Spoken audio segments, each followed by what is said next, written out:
Aiddən müəyyən sual tipləri çıxa bilir.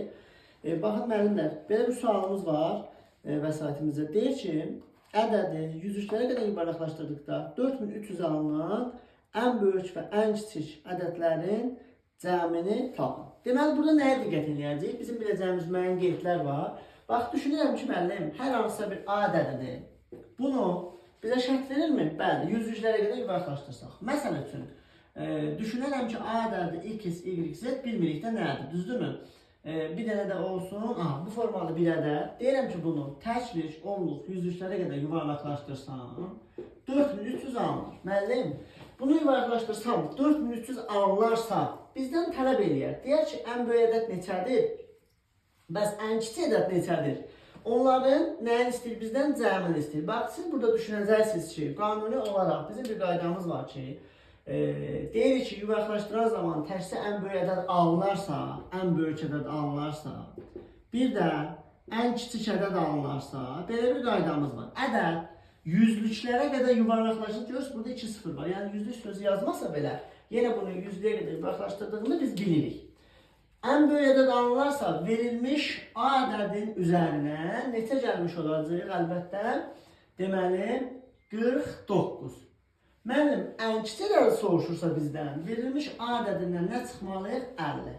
Yəni, ən böyük ədədi istəyirsə, bunun üzərinə 49 yazsam, əlbəttə, ən böyük ədədim eləyəcək 4349, ən kiçik ədədim eləyəcək 4250. Bizə deyir ki, ən böyük ilə ən kiçiyin cəmini tap. Bunları da toplasam, eləyəcəkdir 8599. Ay müəllim, mənə belə bir sual verdi, bu sualı yazdım, ən böyüyünü ayrı tapdım, ən kiçiyini ayrı tapdım. Bəs elə bir yol varmı ki, bunu ən böyüyü ayrı tapmayıb, ən kiçiyi ayrı tapıb, elə bir dəfə qısa bir qaydayla rahatlıqla bilim ki, ən böyük ilə ən kiçiyin cəmi filan ədədə bərabərdir. Bəli, bax, niyə yoxdur ki? Baxın, bunları silirəm, bunu bilməsəm də olar.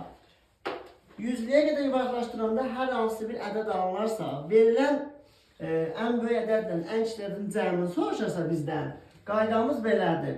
2 vurulsun həmin A ədədi, yəni yuvarlaqlaşdıranda alınmış ədəddən ordili desək bu ədəd, yəni A ədədi yox.